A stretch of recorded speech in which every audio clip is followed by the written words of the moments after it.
So I often get asked, how does DNS work in the SD-WAN client solution? And to answer that question, we're going to start with client connectors first. So here you see we have 3 client connectors configured, but only one of them is advertising a unique subdomain.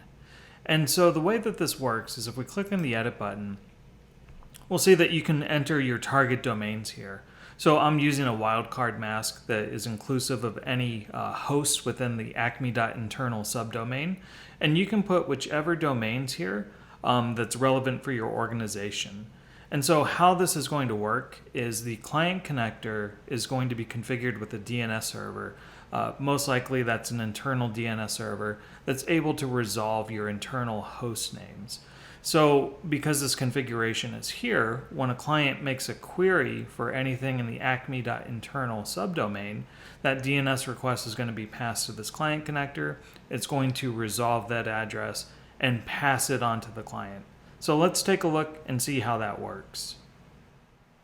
All right, so what does this look like from an end user perspective? Well, from the end user perspective, they're still able to access those resources that are hosted in your on-premises data center or in the cloud using the FQDN that they're familiar with. So to the end user, this is completely transparent.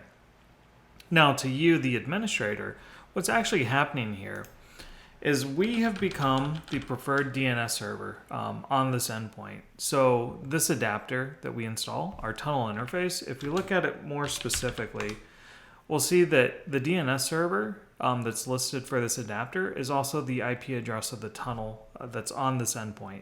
So when a DNS query goes out, it gets put onto the tunnel and it gets forwarded to the correct client connector for name resolution.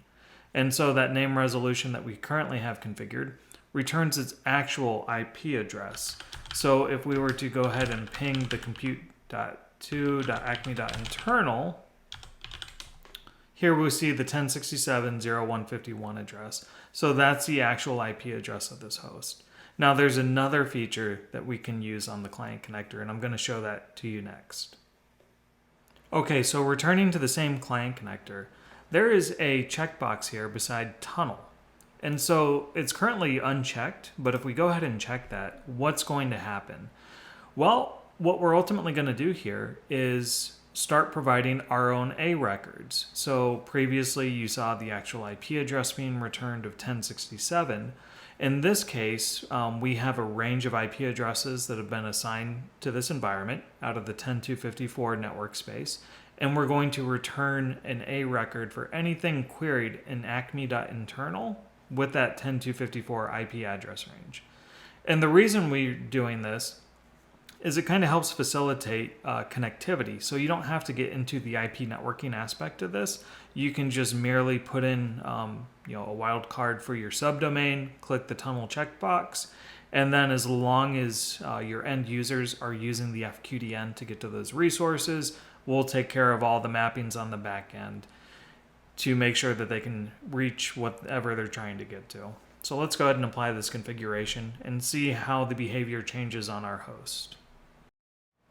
So returning to our end user's computer, what's changed? Well, if we refresh the page, nothing has changed. They're still accessing this web application the same way that they've always accessed it. Now, what is different is if we look at the PowerShell prompt here and ping the host, we see that it's resolving to that 10254 IP address. And if we look in our SD-WAN client CLI, we can see the DNS mapping here. So we can see that the solution has mapped the 1067.0151 to 10254.00. And that instructs this host to send all IP traffic to that client connector for connectivity. So in one fell swoop, we've taken care of both DNS and IP connectivity. So this is one way that you can use the client connector to implement DNS in your fabric. So I hope this video has helped you understand how DNS works from the client connector perspective, and stay tuned for the next one where we talk about how this works from a machine perspective. Thank you.